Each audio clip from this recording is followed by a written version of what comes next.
The final weekend was the Championship at its chaotic best. Welcome back to the final instalment of the Championship Roundup. Still got plenty to come. We've got all the playoff previews, a lot of reaction to the season to come in the following weeks, but it's been some season to say the least. In today's video we'll be diving into all of the matches that took place on the final weekend, and as always I want to get your verdict on all the games in the comments down below. Without any further ado, let's jump in. Starting out at St Andrews for Birmingham up against Sheffield United. Blues seemed to start fairly well in this game, but Sheff United grew into it the more it went on. A few moments of quality, McBurney with the opening goal and McAtee making it 2 before Dion Sanderson got one back for Birmingham. Ultimately the result means that the Blades did get over that 90-point mark. We saw them not quite looking themselves that game they had against Huddersfield, but a bit more of a return to form and a nice way for the Blades to end this season, ultimately finishing with 91 points and what has capped off a terrific season, all things considered. From a Birmingham perspective, I think that's now 7 consecutive seasons in a row where they finished between 17th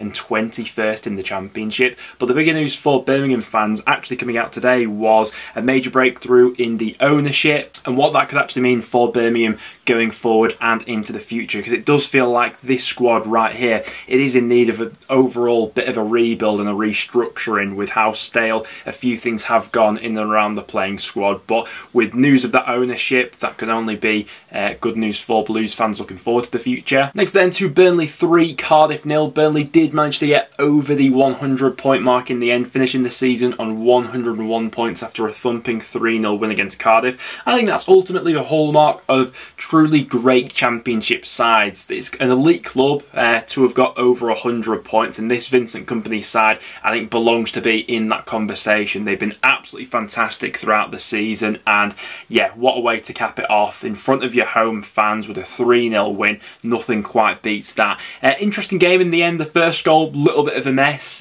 from all angles, but after some clever work from Zarori, he got it into Brownhill to make it 1. Nice moment for Ashley Barnes as well, one last time perhaps in front of the Burnley fans, making it 2. And Scott Twine, who's had a little bit of a season to forget really with, you know, countless injury layoffs and getting himself back into the squad, but he is a set-piece specialist and he showed that with the 3rd goal. From a Cardiff perspective, I think they can count themselves fairly lucky that they will be playing Championship football next season. Had it not been for that -6 points that Reading were hit with in the second half of the season, it would be Cardiff going down instead of them, ultimately finishing 5 points above Reading. So it was that point deduction in the end which went ahead and saved Cardiff. This has been overall a season to forget. It was a rebuild coming into this season, and it feels like there's a hell of a lot of work to be done there in the summer to ensure they're not in this same situation next season. Next then we had Huddersfield 2, Reading 0. We didn't get the final day relegation showdown as a few people would have hoped, but I think a lot of people would have had Huddersfield as the favourites for this game anyway, and in the end it transpired that way.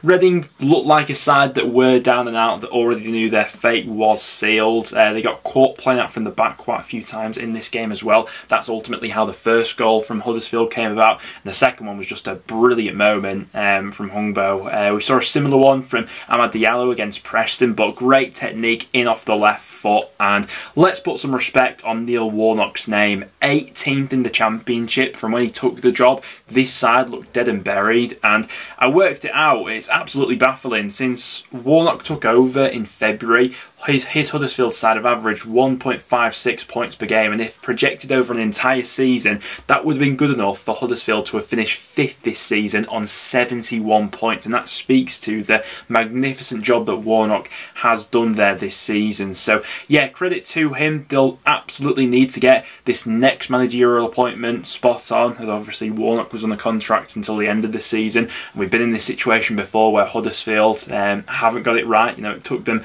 quite a bit of time to get it right this season, with the previous 2 managerial appointments not going well. From a Reading perspective, I do fear for them in League One. I'm a little bit unsure how the summer's going to go for them and next season in general. With Wigan and Blackpool, I feel like I can put a bit more surety on how I see them doing next season, whereas Reading, it really could be anything, and I wouldn't be massively surprised. After that, 2 Kenilworth Road for Luton up against Hull. Don't think we can read much into this game from a Luton perspective going into the playoffs, as Rob Edwards made 8 changes, so it really was Luton's B team who played out this one. Hull themselves made a fair few changes, I think 4 from the starting 11 compared to last time. And ultimately, the quality in the final third was lacking somewhat, but I think Hull will be going into next season with a sense of optimism of what could be achieved under a senior if he does get that backing, which I'm sure he will, and they managed to get off to a good start next season. From a Luton perspective, I'm fascinated by this playoff clash of them up against Sunderland. We'll go into it in a little bit more detail later on in the week when I have my predictions for the first leg coming out, but yeah, that one really looking forward to. Luton, the form side in the league right now in terms of the team on the longest unbeaten run, but Sunderland will cause some unique threats for sure. After that, to the Riverside for Middlesbrough playing out a 1-0 draw with Coventry, and it will be these two sides meeting each other in the Championship playoff semi-finals. Preview to that game will be out later in the week. It was an interesting one. Coventry knew coming into this game that a point was good enough for them, and ultimately the result was a little bit meaningless for Middlesbrough, albeit they were coming into this game with back-to-back defeats, and I'm sure that Carrick was keen to go into the playoffs with at least some momentum. You know, going into the playoffs with 3 consecutive defeats is good for no one. And with Coventry, we usually look towards their 2 real figureheads in that side, Gyökeres and Hamer, and Gyökeres looked like he had a little bit of an off day. Wasn't really getting too much falling for him in the way of shots or chances, but if he doesn't turn up, you know Hamer's got something in the locker. He was really running the show for Coventry, and a brilliant strike in the 22nd minute to give the away side the lead. Borough do get back into it after what was a little bit of a subpar first half performance by the looks of things, but well taken corner routine ultimately ends with Archer on the spin with a nice finish to make it 1-1. Then in the second half it was a little bit more of Middlesbrough knocking on the door looking for that winner, but Coventry defended this one quite well. In terms of the game state, we probably can't read that much into this one going into the playoff semi-finals because it's a completely different scenario that these two sides will be facing each other, but a fascinating one nonetheless that we've had this matchup on the final day, and we'll be getting another 2 rounds of this fixture to come.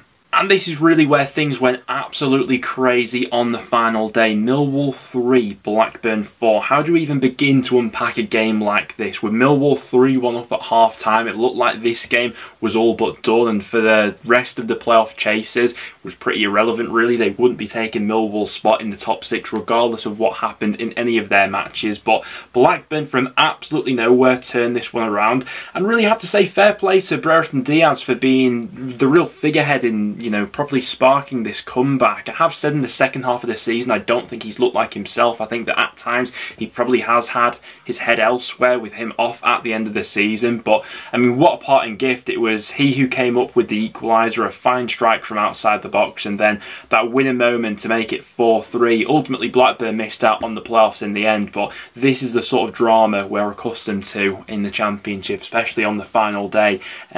Ultimately, with Millwall blowing that lead, it means they finish 8th in the Championship. What's absolutely crazy to me is over the last 16 Championship game weeks, Millwall have only been outside of the top 6 on 3 of those, and they've ended up in 8th place, but that's the cruel nature of the Championship. And to be honest with Millwall, we did see a little bit of a drop-off in overall performances from the latest international break to where we are now, and ultimately that's caught up to them. With Blackburn, I think their fans will equally be looking back on this season as a real missed opportunity with the winless run coming into this final weekend, the amount of late goals they conceded in that winless run as well, particularly, you know, that one against Preston and that harsh one against Coventry as well. So bonkers way to go out for this season. Blackburn just missing out on playoffs by goal difference, and Millwall going oh so close but throwing it away at the last hurdle. And this result has pretty much summed up Norwich's season. Losing 1-0 against Blackpool, it ultimately means that the Canaries have ended this campaign with a run of just 1 win from their last 11 Championship matches and have finished the season 13th in the Championship. So one of the sides tipped for automatic promotion by many at the start of the season has sunk to a place in the bottom half of the table, and it does feel like quite a big job is needed at Norwich come next season. Shame that Pookie didn't get on the score sheet with his final appearance in front of the Norwich City faithful. Really looked like he wanted a goal in this one. I think he, on his own, had about 8 shots in this game, but Blackpool, credit to them, did defend well. A nice goal as well, Bowler linking up with Rodgers, the 2 loanees. Be interested to see what happens with those two next season, whether or not it'll be another loan move out to the Championship or elsewhere. Blackpool, they do seem to have something with Dobby at the moment. From the point of which Dobby took over until the end of the season, Blackpool would actually be 10th in the Championship, which is interesting. I think he's put in a really strong case for getting the permanent gig going into League One next season, but likewise with them, with contracts expiring, a lot of their squad made up with loanees as well. A big job to be done there. After that, to Preston 0, Sunderland 3. What a bonkers turn of events we had on the final day. I did an instant reaction to this game yesterday on the channel. If you're a Sunderland fan and you've not checked that out, make sure to go ahead and do so. But credit to them and Tony Mowbray in this game. The big calls he got absolutely spot on, and it was an interesting game of football. The first half was a little bit like a basketball match, is how I described it yesterday. Both teams going for it. North End had a brilliant chance to go in front when Liam Delap was sent through, but he squandered that chance, sending it wide. It's been a real problem for us all season, that sort of thing. But when those moments of quality came around for Sunderland, they absolutely took them. Now, the Cirkin injury may be a little bit of cause for concern for Sunderland. Looked like he picked up a knock in that first half. Mowbray's changed it in the second half, brought on Pritchard in his place, a really attacking move, and it more than paid off for Sunderland. They absolutely overran us in midfield in that second half, and from the 60-minute mark onwards, Preston were looking dead on our feet. We were chasing shadows, couldn't get near Sunderland, they were playing it around us with relative ease, and the quality of the goals Sunderland scored, I mean, it was a sight to behold, really. The Diallo one was the strike of the day, but Pritchard does well with help of a little bit of deflection, and then Jack Clark putting the cherry on top to make it 3 for Sunderland. They're on the second longest unbeaten run going into the playoffs, so they've got a real wind of momentum behind their sails going into it, and that matchup against Luton is going to be absolutely fascinating.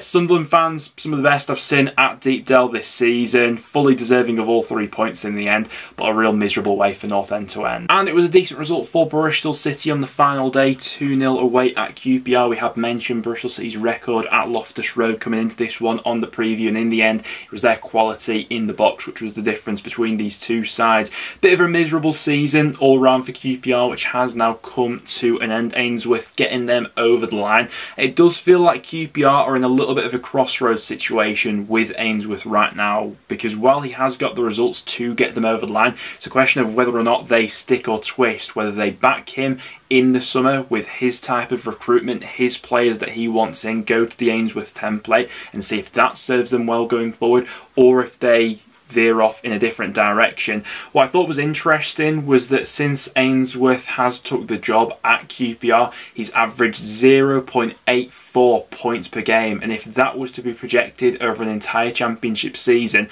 that would have seen QPR picking up just 39 points this season, which would have had them finishing rock bottom of the table. So that's food for thought for QPR going into next season, but yeah, not the best, all things around. Next then to Swansea 3, West Brom 2. Had a feeling that one of the playoff chasers was going to lose this weekend, and I did have that one down as West Brom. Swansea just in a good run of form, and despite not having anything to play for, thought they'd give West Brom a good run for their money in this one. Now, what's disappointing from a West Brom perspective is the fact that they took the lead twice in this game, all to throw it away to this Swans side. Maybe a little bit of a saving grace is even if West Brom had have won this match, they still would have missed out on the top 6 due to that inferior goal difference to Sunderland. If we'd have taken the point of which Carlos Corberán took over at West Brom towards the end of October up until now, West Brom would be 6th in the Championship, so it really was that slow start under Bruce which has cost them a place in the top 6. But even despite that, it did feel like this season there have been a few missed opportunities even under Corberán with some of those losses more recently coming into this weekend. From a Swansea perspective, a really good way to end the season on a nice unbeaten run, and to be honest, it does feel like they are really building something there. It's just a question of whether all of their talent will be picked off in the summer and they won't sufficiently back the project which is going on at the moment there. Russell Martin, for example, already been linked with a move away. Leicester City, I've seen his name being linked to recently. So an entertaining way to end the season. Both sides will be in the Championship next year. Watford and Stoke, ultimately two clubs who have had quite disappointing seasons. It was Watford's year who finished on a high with all 3 points, ultimately sealing an 11th placed finish for them. So top half for Watford, a couple of well taken goals, Luzo with a nice one, left footed strike, then Davis wrapping it up just 4 minutes later. Will be interesting to see what the future holds for Keenan Davis. Not had as many goal involvements as a few maybe would have predicted, but a real handful at this level nonetheless. Be interested to see what Villa do with him. From a Stoke perspective, that's now 5 consecutive seasons that they have finished in the bottom half of the Championship. It feels like we say this every summer with Stoke, but it feels like a big transfer window coming up for them and Alex Neil, as he's still trying to find the pieces of what works and what doesn't. And then finishing things off with a goalless draw between Wigan and Rotherham. These were the two automatic promoted sides coming up from League One last season. One of them will be heading back down, but Rotherham will be staying in the Championship. 50 points they finished this season on. I think that would have been the target at the start of the year, and fair play to them. Everyone had wrote them off at the beginning of the season, and they've gone ahead and got over the line. From a Wigan perspective, even coming into this week, it's been a really difficult one with players not being paid again, off the field issues running rife within the club, and I think they'll be quite glad to see the back of this season and hopefully a little bit of change going into next year in League One. But guys, there we have it. That will round it off for today's video and for the final instalment of the Championship roundup this season. Thanks for sticking with me throughout the season, guys. Still got plenty to come in terms of the playoff drama, loads of reflecting content on the season and transfer rumours to come and all that good stuff, so make sure to stay tuned. But been a pleasure bringing this Championship season to you. I hope you've all enjoyed. If you did go on to enjoy, please do leave a like, and I'll see you all in the next one.